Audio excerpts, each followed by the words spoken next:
To replace the stock Magura brake lever with the Midwest Mountain Engineering version, you need a couple of tools.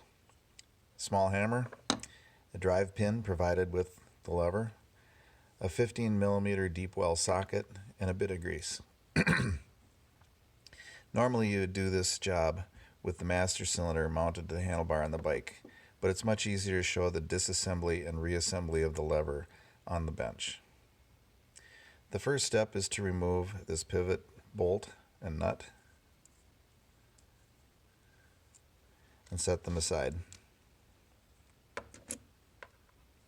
Then you can remove the stock lever assembly, pull out the piston rod, grab the boot, yank that out, then you can set the master cylinder aside.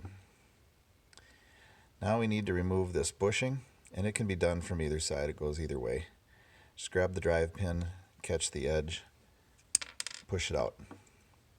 Then you can remove the pivot assembly. Next we need to remove this drive pin, or this roll pin, and you can often get it pushed out with the pin, but it might be tight and you may need to use the hammer to drive it through.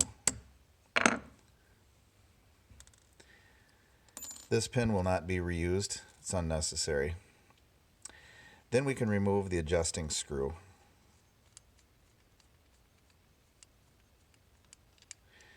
The reason the pin isn't necessary to retain the screw is that this O-ring provides some drag on the rotation so it won't vibrate out of position while you're riding. So then we can insert that into the M1B Midwest Mountain Engineering lever and thread it all the way down. Then we can assemble or reassemble the lever with the pivot. Now the spring, if it falls out, it only goes in one direction, so it's pretty obvious how it goes together. But the spring does need to be pressed alongside this rib. If you release pressure with your thumb, it snaps back out of position. When it's not in position, it's impossible to get the holes lined up in the assembly. There's no way to put it together. So you just got to get that spring down on that rib, then you can put the clevis over the top of it. And once the clevis is on it, it can't come apart.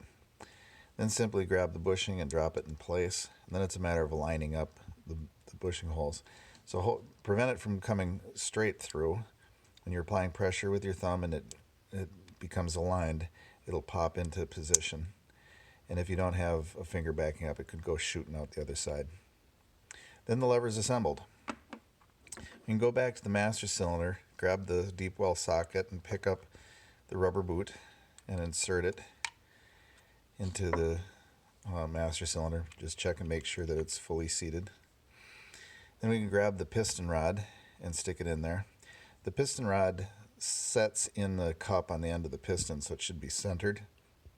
Now when this is on your bike, there's not much holding it into position and it may just fall out. So a dab of grease will do a lot to help keep it in place. Again, just check and make sure it's centered. Then take the lever assembly, make sure the piston rod goes into the cup, and then align the pivot bolt hole like that. Drop the pivot bolt hole in place. Now to align these holes up so that it goes through, you provide pressure with your thumb, push the lever forward, and then rotate it down, and it'll pop in place. So we push it forward, rotate down. Then we just throw the nut on. And the last thing we need to do is get this boot seated around the cup there.